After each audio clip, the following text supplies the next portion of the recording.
Hello guys, so let's get started with the other video which is the odontogenic keratocyst. So odontogenic keratocyst एक developmental odontogenic cyst है. हम लोग ने developmental odontogenic cyst को भी intraosseous और extraosseous में classify किया था. तो basically ये developmental intraosseous odontogenic cyst है. जो ओडेंटोजेनिक केराटोसिस्ट है ना, इसको लेकर बहुत सारी कंट्रोवर्सीज थी, क्योंकि जब इसको क्लासिफाई किया तो कुछ लोगों ने इसको सिस्ट में क्लासिफाई किया था, कुछ ने इसको नियोप्लाज्म में क्लासिफाई किया, कुछ ने इसको ट्यूमर में क्लासिफाई किया, but at the end of the day हम इसको सिस्ट में ही क्लासिफाई करते हैं. सो इस वीडियो में हम इस चीज़ के बारे में कवर करने वाले हैं कि कब किसने किस फीचर्स को देख के क्यों क्लासिफाई किया किसी भी क्लासेस के अंदर. ठीक है, सो स्टार्ट करते हैं हम इस वीडियो से. तो सबसे पहले तो जो टर्म है ओडेंटोजेनिक केराटोसिस्ट, ये सबसे पहले कौन डिस्क्राइब किया था? फिलिप्सन्स 1956 में. पिंडबर्ग और हैंसन 1963 में बोले कि इस तरह के सिस्ट का एसेंशियल फीचर्स क्या क्या हो सकता है.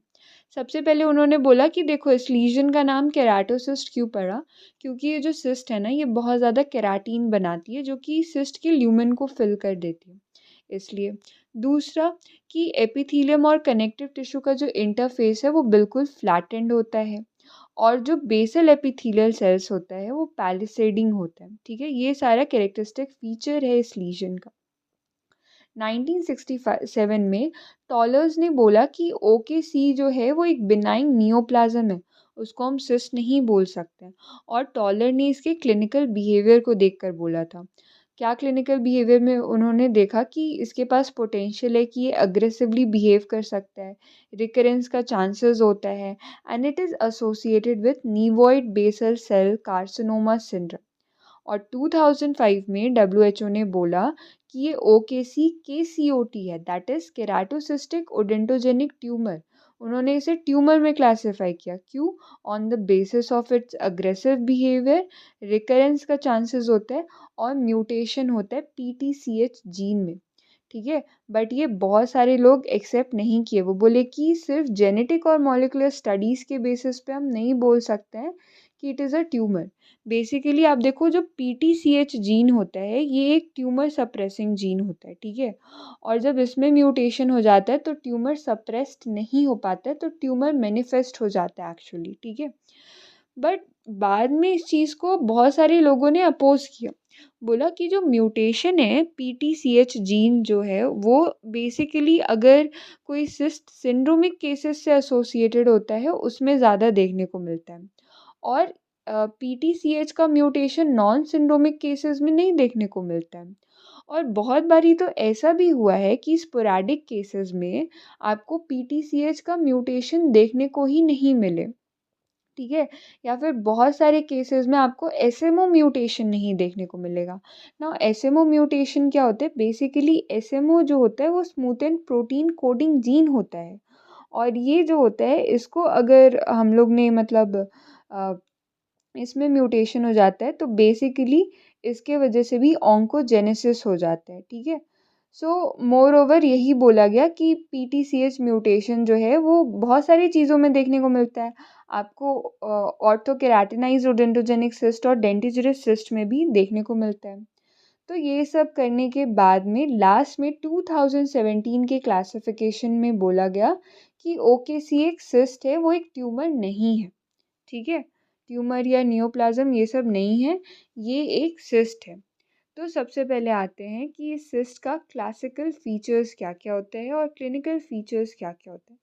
तो अगर हम क्लिनिकल फीचर्स की बात करते हैं तो सबसे पहले तो ये देखो, ये सिस्ट ओरिजिनेट कहाँ से करता है. तो ये सिस्ट ओरिजिनेट करता है रेमिनेंट्स ऑफ डेंटल लमाइना से, बेसल सेल्स जो होती है ओरल एपिथेलियम से उससे, जो रिड्यूस्ड इनामल एपिथेलियम होती है ना डेंटल फॉलिकल की, उससे कर सकता है, या तो कोई जेनेटिक ओरिजिन भी हो सकता है, और बहुत बारी सिंड्रोम से एसोसिएटेड होता है, like basal cell nevus syndrome से. ठीक है, तो मल्टीपल ओकेसी जैसे आप देख लो तो ये नीवॉइड बेसल सेल कार्सिनोमा में देखने को मिलता है. ठीक है, एज नहीं स्पेसिफिक है, बट 10 इयर्स के कम एज के बच्चों में कम ही देखने को मिलता है. अगर आप देखो तो इसका पीक इंसिडेंस आपको सेकेंड टू थर्ड डिकेड्स में देखने को मिलेगा, मेल्स में ज़्यादा चांसेस होती है इसके होने की एज़ कम्पेयर टू फीमेल्स, और मैंडिबल में ज़्यादा चांसेस है कि होगा as compare to maxilla. Now there are most common site, अगर हम मैंडिबल में और मैक्सिला में भी बात करें तो कुछ कुछ साइज बहुत ज़्यादा प्री डिस्पोज्ड होते हैं, ठीक है, कि अगर सिस्ट होता है तो वहाँ पर चांसेस सबसे ज़्यादा होती है। जैसे अगर हम बात करें मैंडिबल में, तो रैमस और थर्ड मोलर वाले एरिया में ज़्यादा चांसेस होती है। उसके बाद आप first to second molar areas में देखने को मिलते हैं, और लास्टली एंटीरियर्स में। और मैक्सिला में अगर आपको देखने को मिलेगा तो मोस्ट कॉमन होता है थर्ड मोलर एरियाज और केनाइन के एरिया में, ठीक है। अब हम आते हैं कि पेशेंट के पास क्या क्या क्लिनिकल फीचर होते हैं, ठीक है, तो क्या क्या पेशेंट आपके पास लेकर आते हैं। तो बेसिकली 50% ऑफ पेशेंट जो होते हैं वो ट्रीटमेंट से पहले उनमें सिम्टम्स देखने को मिलता है।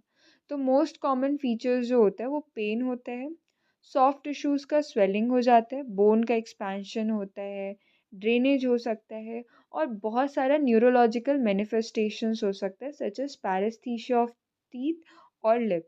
और ये क्यों होता है, क्योंकि जब वो सिस्ट बहुत ज़्यादा ग्रो करता है तो वो नर्व जो नीचे में रहती है ना, जैसे इंफीरियर एल्वियरी है, बहुत ज़्यादा ग्रो कर रहा है, अब वो उस नर्व को ही कंप्रेस कर दे रहा है, ठीक है, उसके वजह से जब आप इस सिस्ट के कैविटीज़ को एस्पिरेट करोगे ना, तो आपके पास एक स्ट्रॉ कलर की फ्लूइड आएगी, चीज़ी मटेरियल टाइप की। वो सजेस्ट क्या करती है कि ये केराटिन है। हमने जब पहले भी पढ़ा था तो हमने देखा कि इसका नाम क्यों पड़ा ओडोंटोजेनिक केराटोसिस्ट। ओडोंटोजेनिक तो था क्योंकि ये टूथ से डिराइव था, और केराटिन प्रेजेंट था सिस्ट के ल्यूमेन के अंदर, इसलिए। उसके उसके अलावा इसने डिस्प्लेसमेंट ऑफ टीथ कॉज करना है। एक्सपेंशन जो होता है इनिशियल स्टेज में बहुत कम होता है, ठीक है, क्योंकि देखो इसकी जो ग्रोथ होती है ना, ये ग्रो एंटेरो पोस्टीरियर डायरेक्शन में करता है, ठीक है। तो इसलिए जब ये एंटेरो पोस्टीरियर डायरेक्शन में ग्रो करता है तो आपको जल्दी इनिशियल स्टेज में कोई स्वेलिंग और एक्सपेंशन नहीं देखने को मिलती है। और अगर एक्सपेंशन भी जब आप देखोगे ना, तो बकल साइड एक्सपेंशन बहुत कॉमन होता है एज़ कम्पेयर टू कि आपको लिंगुअल साइड एक्सपेंशन देखने को मिलेगा, ठीक है। और बकल एक्सपेंशन आपको बहुत कॉमन होता है, ठीक है। तो ये सारा फीचर्स है जो कि आपको एक पेशेंट जिसमें कि ओकेसी है वो प्रेजेंट करता है इस सारे फीचर्स के साथ, ठीक है। अब जो बहुत सारे एमसीक्यू क्वेश्चंस में आती है वो है कि कौन से सिंड्रोम के साथ एसोसिएटेड होते हैं।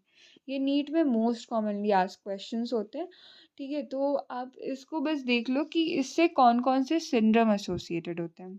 तो मल्टीपल ओकेसी के साथ जो सिंड्रोम एसोसिएटेड होते हैं वो होते हैं नीवोइड basal cell carcinoma syndrome, गॉल्डिंग got syndrome, Marfan syndrome, एल्हर्स डायनॉन syndrome, Noonan syndrome, orofacial digital syndrome, और सिम्पसन गुलाबी बेलहम बेलमन सिंड्रोम, ठीक है। तो ये सारे सिंड्रोम्स जो है वो मल्टीपल ओकेसी के साथ एसोसिएटेड होते हैं। तो अभी तो हम लोग ने इतने ही को कवर किया है, आगे हम लोगों को इसके रेडियोलॉजिकल फीचर्स को देखना है, इसके हिस्टोलॉजिकल फीचर्स को देखना है, और इसके ट्रीटमेंट प्लान को देखना है, ठीक है। फिर हम लोग ये भी देखेंगे कि इस सिस्ट के चांसेस ऑफ रिकरेंस बहुत ज़्यादा होते हैं, तो क्यों होते हैं। सो अभी के लिए तो हम लोग इतना ही कवर करते हैं, but in next video we will cover all of the things related